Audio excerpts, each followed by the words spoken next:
Hello friends, वर्तमान discussion करिबा +3 fourth semester political science honours core 9 रो unit 4। वर्तमान आलोचनार विषय वस्तुटी होची दीर्घ उत्तरमूलक प्रश्न बा लॉन्ग क्वेश्चन संबंध रे एठारे माने आलोचना करिबा। वीडियोटी को स्किप न करी संपूर्ण रूपे देखिए निमंते चेष्टा करंतु। जदि स्किप करके देखिबे वर्तमान आलोचनार विषय वस्तुटी सठिक रूप रे बुझी परिबे नाही। तो प्रश्नटी कोन अटे देखिबा। प्रश्नटी होची what is public service delivery, discuss its various method and sphere and hindrance. जनसेवा प्रदान कहले कौन, यार विभिन्न पद्धति परिधि और प्रतिबंधक संबंध में आलोचना करो। तो प्रश्न एठारे माने कौन देखुचे, what is public service delivery, discuss its various method and sphere and hindrance. जनसेवा प्रदान कहले कौन, यार विभिन्न पद्धति परिधि और प्रतिबंधक संबंध में आलोचना करो। प्रशासन मुख्य कर्तव्य होची, प्रशासनर मुख्य कर्तव्य होची जनसाधारण को उत्तम सेवा प्रदान करिवा। तो प्रशासनर मुख्य कर्तव्य गुड़िक कौन अटे, मुख्य कर्तव्य होची जनसाधारण को उत्तम सेवा प्रदान करिवा। जनसाधारण को एक स्वच्छ शक्त अंशग्रहणकारी तथा सुशासन प्रदान करने निमंते विश्व स्तर में समस्त राष्ट्रीय प्रशासन प्रतिश्रुति प्रदान करिथांती। तो जनसाधारण को एक स्वच्छ शक्त अंशग्रहणकारी तथा सुशासन प्रदान करने निमंते विश्व स्तर में समस्त राष्ट्रीय प्रशासन कौन करथांती ना प्रतिश्रुति मान प्रदान करिथांती। एवं एही चिंताधारा को अधिका मजबूत करने निमंते जनसेवा प्रदानर जन्म होइछि। तो यही समस्त प्रशासन रो व्यवस्था को बा समस्त प्रशासन रो चिंताधारा को अधिक मजबूत करने निमंते जनसेवार प्रदान जन्म होइछि। जो धरणर सेवा माध्यम रे राष्ट्र बा सरकार जनसाधारण मंगल साधन करने निमंते चिंता करथांती ताहाकु जनसेवा कहा जाए।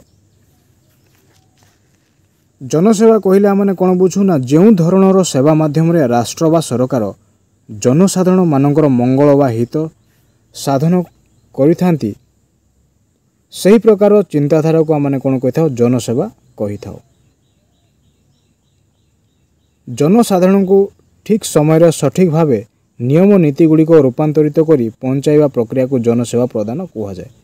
तो जनसेवा प्रदान कहले आमने कोन बुझू, जनसाधारण को सठिक समय सठिक भावे नियमित गुड़िक नीति नियम गुड़िक नियमित भाव में रूपांतरित करी पहुंचाइबा प्रक्रिया को जनसेवा प्रदान कहा जाय थाए। जनसेवा प्रदानर पद्धति गुड़िक कौन कौन अटे वर्तमान देखिबा। प्रथम पद्धति हेउची सरकार पुनः उद्भावन, द्वितीयटी है सांगठनिक रूपांतरण, तृतीयटी हेउची संपूर्ण गुणात्मक परिचालना, चतुर्थटी है उद्योक्ता सशक्तिकरण, सुशासन, अंशग्रहण। उत्तरदायित्वबोध, प्रशासनिक दक्षता, ई सरकार,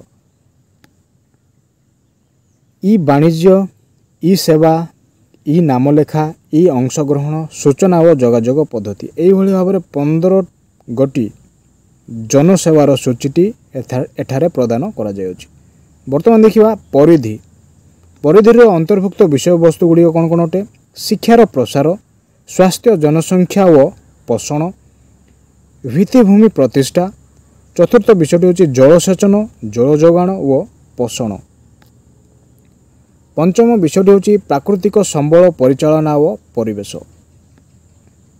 वर्तमान देखिबा कें सब प्रतिबंधक मान सृष्टि होछि। प्रतिबंधक कौन अटे वर्तमान देखिबा। भारत में जनसेवा प्रदान करने निमंते शिक्षा और स्वास्थ्य सेवा फलप्रद होई पारि नाही। भारत में जनसेवा प्रदान करने निमंते शिक्षा और स्वास्थ्य सेवा फलप्रद होई पारि नाही। 2003 मसीहा हार्वर्ड विश्वविद्यालय और विश्व बैंक सहयोग में करा जायथिबा सर्वे अनुसार सरकारी स्कूल रे 25% और स्वास्थ्य विभाग 40% कर्मचारी प्रायतः कार्य क्षेत्र में अनुपस्थित रही थांती। भारत में जनसेवा प्रदान करने निमंते शिक्षा और स्वास्थ्य व्यवस्था फलप्रद होई पारि नाही।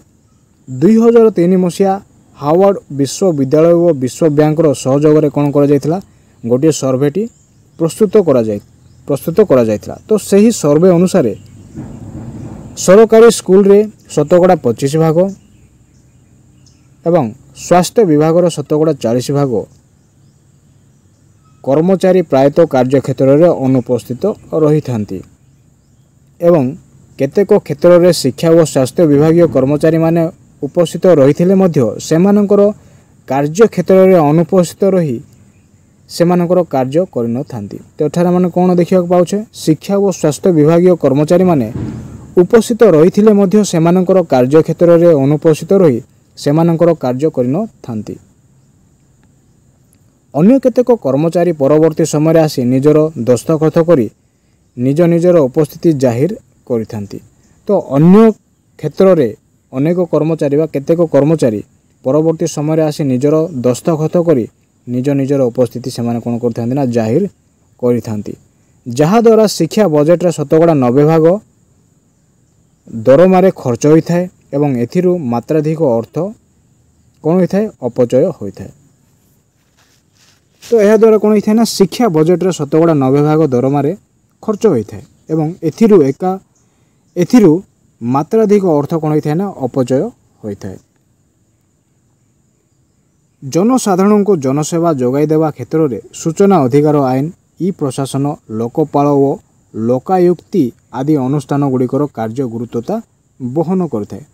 ତ ଏଠାରେ ଆମେ କ'ଣ ଦେଖୁଛେ ନା ଜନସାଧାରଣଙ୍କୁ ଜନସେବା ଯୋଗାଇ ଦେବା ନିମନ୍ତେ ବିଭିନ୍ନ କ୍ଷେତ୍ରରେ ସୂଚନା ଅଧିକାର ଆଇନ, ଇ ପ୍ରଶାସନ, ଲୋକପାଳ ଓ ଲୋକାୟୁକ୍ତି ଆଦି ଅନୁଷ୍ଠାନ ଗୁଡ଼ିକର କାର୍ଯ୍ୟ କ'ଣ ହୋଇଥାଏ ନା ଗୁରୁତ୍ୱତା ବହନ କରିଥାଏ।